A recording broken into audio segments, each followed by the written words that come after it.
Join EWTN for the National Catholic Prayer Breakfast from Washington, D.C. Join the faithful from across the United States as they gather in prayer and fellowship. That's the National Catholic Prayer Breakfast from Washington, D.C. Tuesday at 7 a.m. Eastern on EWTN.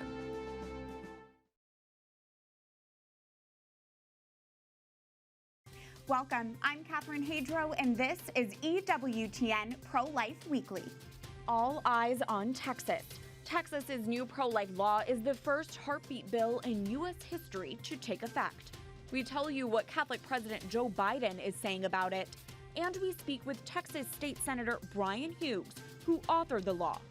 He responds to major misconceptions about the law we're hearing in the media.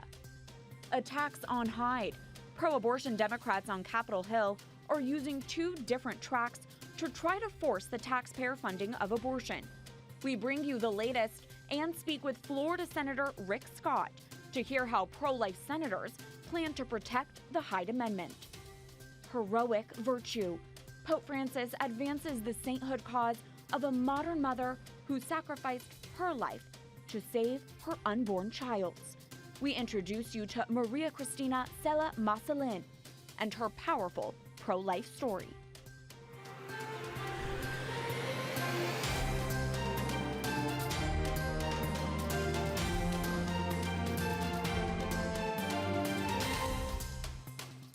I have been, continue to be, a strong supporter of Roe v. Wade. I respect people who don't support Roe v. Wade. I respect their views. I respect those who believe life begins at the moment of conception and all. I respect that. Don't agree, but I respect that. That was President Joe Biden, a baptized Catholic, reacting to Texas's new heartbeat law. In a 5-4 decision, the Supreme Court last week declined a petition to block the law, allowing it to stand for now. The new Texas heartbeat law bans abortions when a baby's heartbeat is detected, usually around 6 weeks of pregnancy. It is enforced by allowing private lawsuits in cases of illegal abortions. Texas is the first state to enact a heartbeat law. Our focus and the president's focus is to reiterate our deep commitment to the constitutional right, of course, established by Roe v. Wade nearly 5 decades ago, and to continue to call for the codification of Roe. White House Press Secretary Jen Psaki there reiterating the Biden administration's stance against the Texas heartbeat law. Following the Supreme Court ruling, Biden announced he's launching a whole-of-government effort to respond. Attorney General Merrick Garland said Monday the Justice Department will enforce the Freedom of Access to Clinic Entrances Act, also known as the FACE Act. The federal law prohibits making threats against abortion clinic patients and providers. It also makes it a felony to physically obstruct clinic entrances or damage property. Pro-lifers say this law would not apply to Texas in this context. Joining us now from Austin, Texas, is Texas State Senator Brian Hughes. He is the author and sponsor of the Texas heartbeat law. Welcome to the show. First, what is your reaction that your bill is now law and that it is the first heartbeat bill to ever take effect? We're very excited. A lot of people worked on this, many smart people, dedicated people, and as we put this together, we believe this is a heartbeat bill that will take effect, but we didn't know for sure until it happened, until it actually came into effect. So we're very thankful for the result. In Texas today, that little baby growing inside her mother's womb, if she has a heartbeat, her life is being protected. So that's what's important. It is historic. I would like to clarify, while we have you, some misconceptions about the heartbeat law. The law is enforced by allowing private lawsuits in cases of illegal abortions. What do you make of the claim that this law will turn everyday citizens into, quote, bounty hunters? Well, that's really silly because this is nothing new in American law, in Western civilization. The concept of qui tam, it goes all the way back to the English common law, where private citizens can bring claims on behalf of the public and be incentivized to do that. In federal court, there's the False Claims Act. In consumer protection laws around the country, we have this. Here in Texas, our Medicaid fraud statute, but in place for years, it says any person can bring a claim to uncover Medicaid fraud. We did this in 2019 in Texas with Senate Bill 1978, the Chick-fil-A law to protect religious freedom. So giving private citizens the right to bring these claims is nothing new. It goes all the way back over 100 years. And in this case, we didn't really have a choice because last year, at the end of 2020, we had a number of district attorneys around the country, including a number in Texas, who publicly stated in a letter to the New York Times, we will not enforce heartbeat laws. You can pass one if you want to, legislature, but we're not going to enforce it. And so when those elected officials who are sworn to uphold the law, when they say they're not going to do their jobs, the people of Texas respond. And so that's why citizen enforcement makes sense in these cases. There is another claim spreading around online and on social media that under this new Texas heartbeat law, a rapist can collect $10,000 if his rape victim gets an abortion. Can you respond to that claim? Yeah, absolutely false. Let's be clear about this. The civil lawsuits in this bill are against the doctor who performs an abortion on a little baby with a heartbeat or without checking for a heartbeat, and on those who aid and abet the doctor in that action. It specifically says the mother cannot be sued, and the law specifically says a rapist cannot bring a suit. That's a horrific thing, and we specifically excluded that to make sure there was no question about it. As the author of the heartbeat law, what is your reaction to President Biden's response to the law and his plans for a whole of government response to it? Well, we're disappointed. We believe that life is human life, and every human life is precious. And that little baby growing inside her mother's womb, the most innocent, the most helpless, the most needing our protection a human will ever be. In Texas, we want to protect those little lives, and that's what this bill's about. As far as the federal government, we expect them to follow the law. This bill was written carefully based on Supreme Court precedent, based on state court rulings, based on other legislation. We wrote this law to comply with the law and to be upheld, and we believe it will. Speaking of that, why did you author this bill in the first place, which is now law? Why do you believe it is important to stop abortions once a heartbeat is detected? This motivates so many people in politics. As a young man, as a young student, when I first learned what abortion was and the little baby inside her mother's womb and what happens to the baby, it was shocking to me. And so it motivated me to get involved, to volunteer for campaigns. And so many people, yes, on both sides in politics, are motivated by this. And so during my time in the Texas House and the Texas Senate, I've worked on pro-life laws. Coming into this legislative session, we saw those district attorneys say they would not enforce the law. We saw other states passing heartbeat laws that were being blocked by federal courts. And we wanted to find a way to have a heartbeat law that would take effect, that would immediately save little babies' lives. And so we had a lot of help from some very sharp lawyers on our Senate team, as well as outside the Capitol, scholars, law professors who scoured Supreme Court opinions and looked for a way to do this. And so we're very thankful that all the pieces came together and this law has taken effect. We have about 1 minute left, but all eyes are on Texas right now. Do you think other states should model their pro-life laws after Texas? We do. We've already heard from a number of state legislators in other states who are amending their laws along these lines. We hope in the next weeks and months you'll see dozens of states giving this same protection to that little baby who's got a heartbeat. It just makes sense. We're told to follow the science. That's science. Everybody knows that. When there's a heartbeat, you have a pulse, you have a human life, and it's worthy of protection. Well, congratulations on your bill becoming law. Texas State Senator Brian Hughes, thank you for your time. Thank you for having me. Mexico's Supreme Court on Tuesday ruled that making abortion a crime is unconstitutional, opening the door to legal abortion. The court on Tuesday unanimously annulled several articles protecting life from conception in the penal code of the state of Coahuila. This decision immediately affects only that state on the Texas border, but the court's president says it establishes obligatory criteria for all of the country's judges. 4 Mexican states permit abortion in most cases. The other 28 states outlaw abortion with some exceptions. The pro-life group Feminists for Life calls this week's ruling Mexico's Roe v. Wade. Turning to pro-life news on Capitol Hill now, Democrats in the House and Senate are looking for ways to fund abortion with U.S. tax dollars. Pro-life experts warn Democrats are using 2 different tracks to force abortion funding through appropriations and budget reconciliation. For the first time in decades, every single House Democrat recently voted to strip the Hyde Amendment from federal health funding via appropriations, as well as removing other Hyde family amendments from across federal funding streams. The Hyde Amendment bans the taxpayer funding of abortion. These bills will now be marked up by the Senate. On top of that, there are reports that Democrats in the House are looking at creating new sources of health funding via the budget resolution process that potentially lie outside Hyde protections. Joining us now on Skype is Senator Rick Scott of Florida. He is the chairman of the National Republican Senatorial Committee and a member of the Senate's Budget Committee. Senator Scott, welcome to the show. First, what is your reaction to recent Democrat attempts to get rid of the Hyde Amendment? I mean, it's shocking. The Democrats in Washington now are just part of the radical left abortion lobby. That's what they've done. Stop. Americans do not want to pay for abortions. They don't want to pay for abortions in America. They don't want to pay for elective abortions overseas.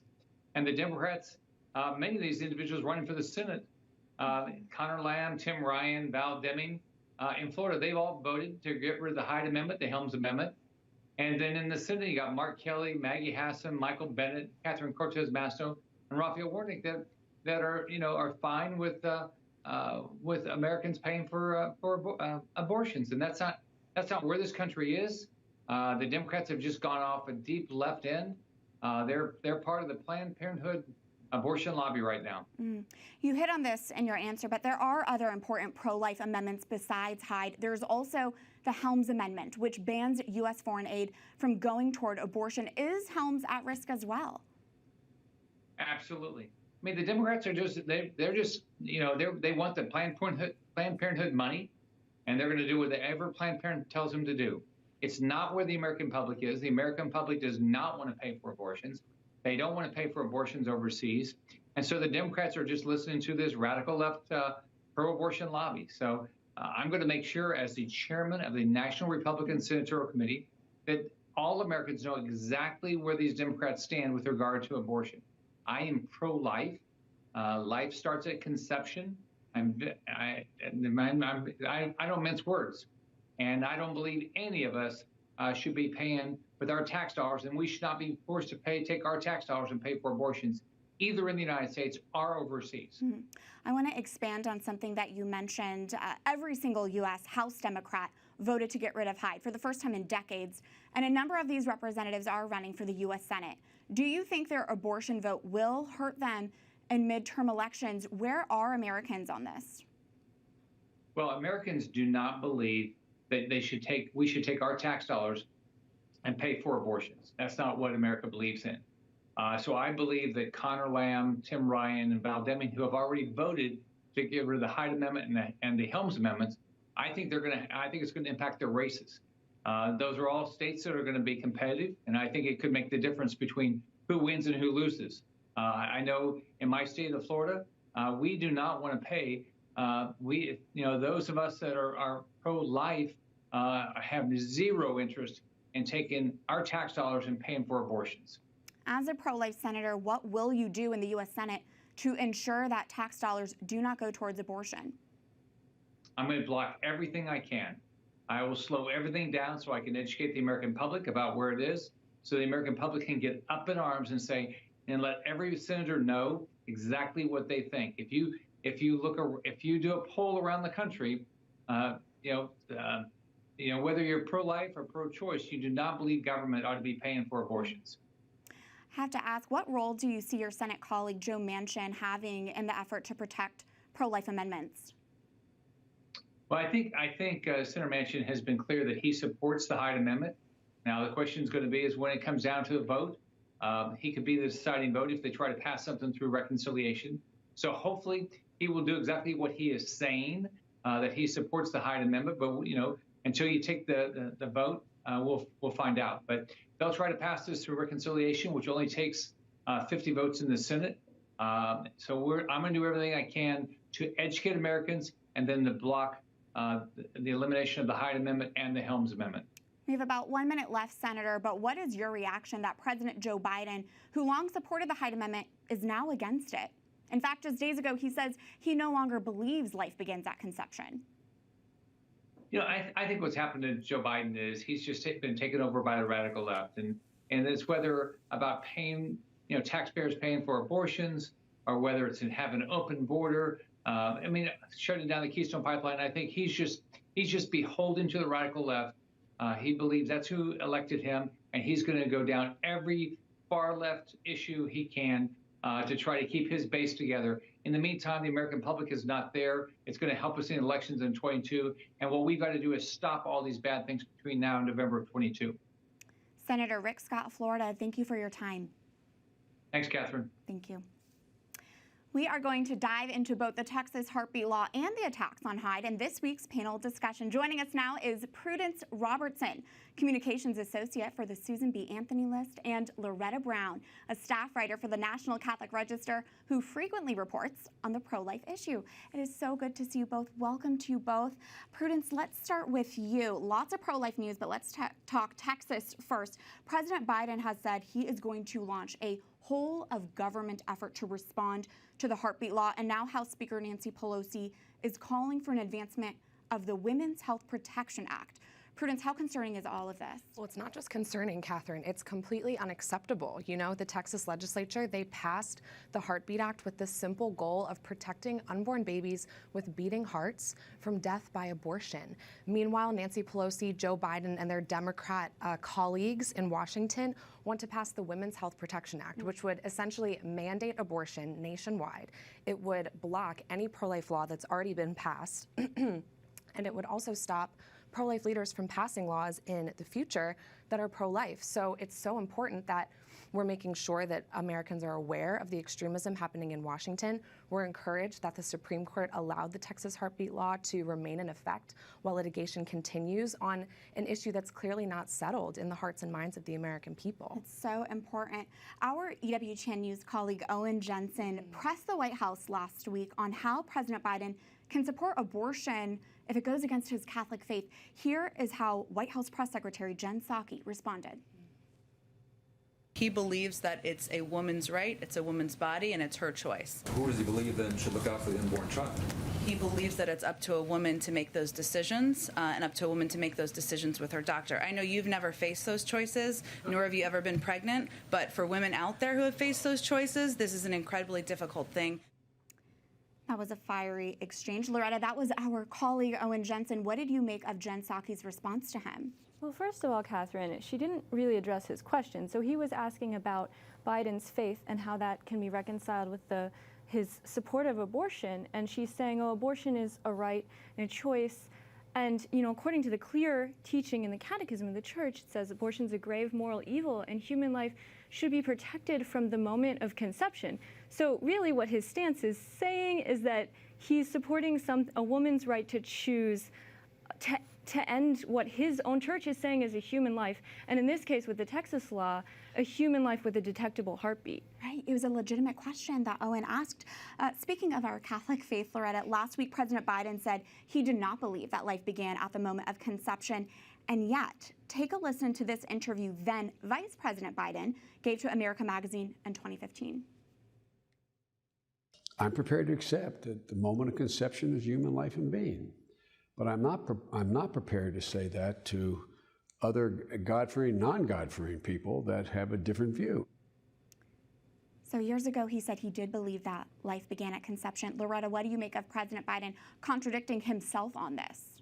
Well, unfortunately, I kind of just took this as another shift on abortion from the president. So, you know, on the campaign trail, we saw that he embraced, you know, the overturning the Hyde Amendment and just full taxpayer funding of abortion. And he had said some really strong things in the past about people who disagree with abortion should not be compelled to pay for it. And so, unfortunately, you know, this is quite the contradiction now, but we do see sometimes in these moments that he has these shifts, and especially with, you know, the abortion lobby very concerned over this Texas law. I think he's coming out very strong with a statement like this. You know, the White House statement he made on it said the word abortion actually for the first time, many noted. He likes to tiptoe around the word abortion, but there he went and said it. Shows he's getting even more extreme. Prudence, I'm going to pivot topics a bit. Can you briefly summarize the two different tracks Democrats are taking to attack the Hyde Amendment right now? Yes, so we're watching the House and the Senate right now. I'm sure you remember not too long ago, the House, for the first time in decades, passed the appropriations package without Hyde Amendment protections. And now that same appropriations package is in the Senate for it to be marked up. Now, we're watching to see if senators will add Hyde provisions and pro-life language back in to stop taxpayer funding of abortion and save unborn American lives. Meanwhile, the House has passed a vote on budget resolution. They're going to begin that budget resolution and reconciliation process where they could, in fact, introduce new funding streams basically out of thin air that the Hyde Amendment doesn't even apply to. So they're trying to make an end run and get around the rules to push their extreme abortion agenda against the will of the American people. There's a lot to keep track of, but I'm glad that you're keeping us informed. You just heard our interview with Senator Rick Scott. Yes. What role does the Senate have in blocking any pro-abortion provisions? It has a crucial role. I mean, as I just said, it's so important that the Senate holds the line now and reinstates these pro-life protections. It's so important that Senator Joe Manchin continues to support the Hyde Amendment, as well as all GOP senators. They continue to stay strong on this. It can be tempting to shy away from the issue, especially with pro-life laws that are controversial being introduced, but it's so important that Republicans stand strong and speak for the will of the American people. They want to humanize our laws. You know, Senator Scott said it well. This is going to hurt them politically if they don't support the pro-life side. And a poll from us at Susan B. Anthony List not too long ago showed that Americans would rather support elected officials who support limits on abortion, not abortion on demand. We'll just have to leave it at that. There's so much news, but I'm so grateful for both of your pro-life Catholic voices. Thank you so much, Loretta Brown and Prudence Robertson. Thanks, Catherine.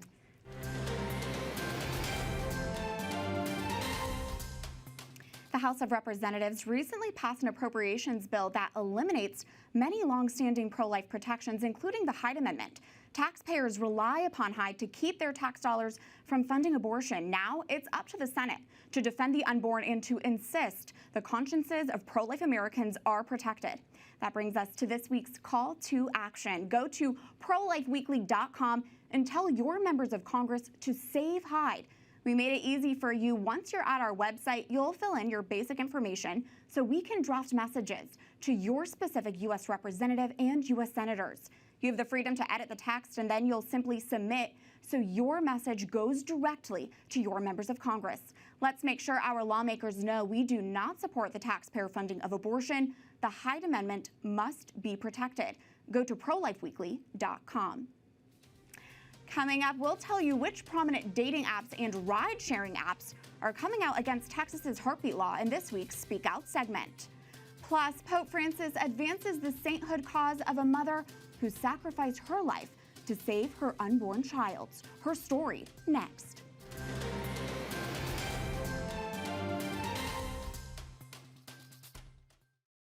Hello, family. Bringing Christ to every person in the world was something that Mother Angelica saw as our responsibility as Christians. She would say, "Do you love God enough to want to spread the word among those who have never known Him?" This is why I'm asking you to become a monthly donor today. Your monthly gift helps EWTN bring the beauty, truth, and goodness of our faith to all. With your generous gifts, we can continue to broadcast the daily Mass, the Holy Rosary, live shows, and news from a faithful Catholic perspective. We receive no financial support from the church, advertising, or our cable and satellite providers. This network is brought to you by you. If you're already a monthly donor, thank you. Your donations are making it possible for EWTN to boldly proclaim the truth of the gospel every moment of every day. For those who are not yet monthly donors, I invite you to become one today. Thank you, and may God bless you. Become a monthly donor now at EWTN.com/monthly or call us at 1-800-447-EWTN. Checks can be mailed to EWTN, 5817 Old Leeds Road, Irondale, Alabama 35210.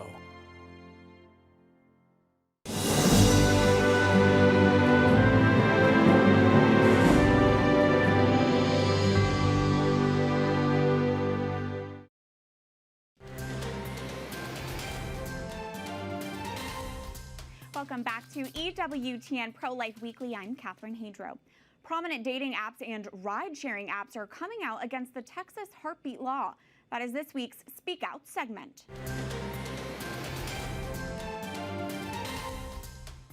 A number of big-name apps are coming out in support of abortion. The Bumble dating app and the Match Group, which owns the dating apps Tinder, Plenty of Fish, OkCupid, and Hinge, along with the car-hailing companies Uber and Lyft, all made pro-abortion announcements following the enactment of Texas's heartbeat law. Bumble, based in Austin, says it is creating a relief fund to support, quote, reproductive rights of women and people across the gender spectrum who seek abortions in Texas. Match Group, also headquartered in Texas, announced a new fund to ensure employees and their dependents can get abortions outside the state. The ride-hailing companies Uber and Lyft said they will cover the legal fees of any driver who is sued under the new Texas heartbeat law. Lyft also said it would donate $1 million to Planned Parenthood. For these big-name apps to come out in support of abortion reveals a lot about their view of the human person. If you use these dating apps, Bumble, Tinder, Plenty of Fish, OkCupid, and Hinge, you may want to reconsider how these dating apps can contribute to the hookup culture, which directly feeds into the abortion industry's business. For the ride-sharing apps Uber and Lyft to come out against Texas's heartbeat law is a complete dismissal of all the pro-life Americans who use their services. They cowardly caved to big abortion. Remember, even though these prominent companies are condemning the Texas heartbeat law and supporting abortion, remember that it is abortion that is extreme, and that saving a life with a beating heart is true compassion and love.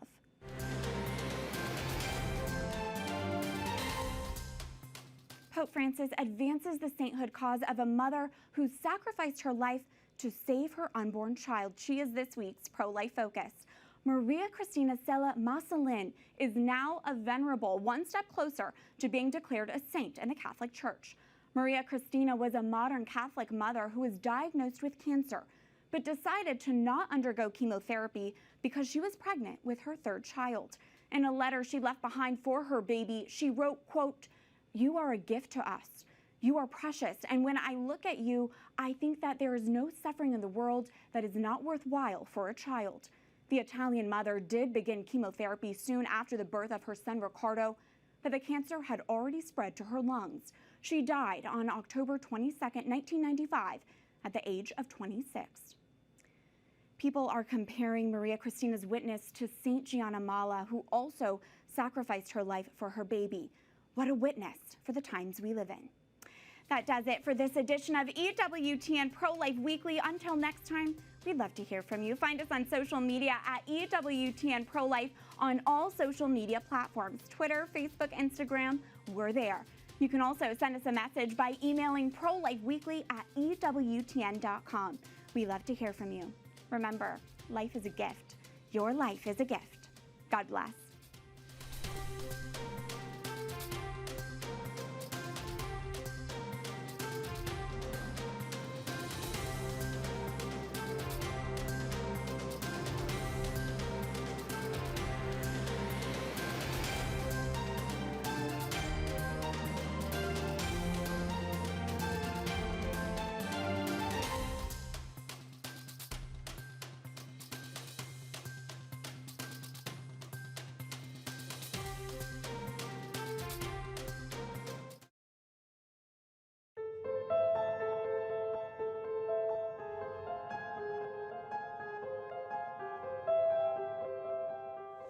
O Jesus, who because of your burning love for us, willed to be crucified and to shed your most precious blood for the redemption and salvation of our souls, look down upon us and grant the petition we ask for.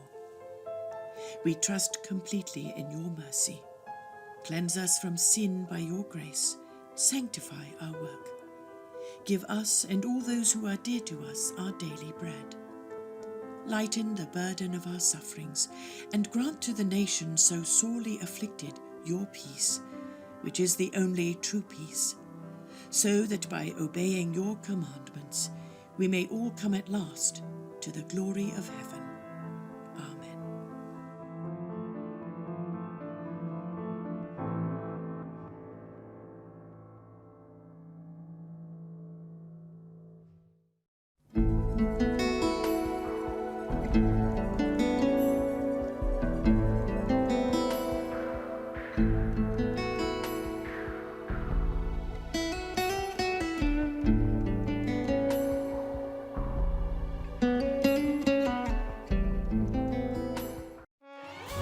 EWTN. Live truth. Live Catholic.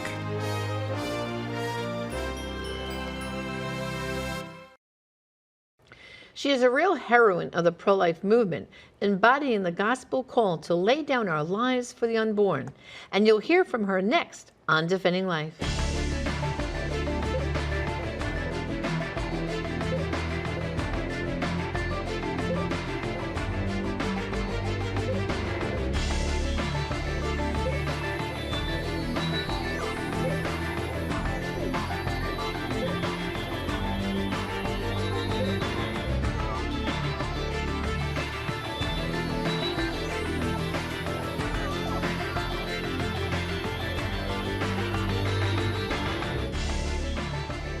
Hello, friends, and welcome to Defending Life. I'm Janet Morano, the Executive Director of Priests for Life and co-founder of the Silent No More Awareness Campaign. I'm also a co-host of the EWTN series, The Catholic View for Women. I bring you the personal greetings of our National Director, Father Frank Pavone, and we're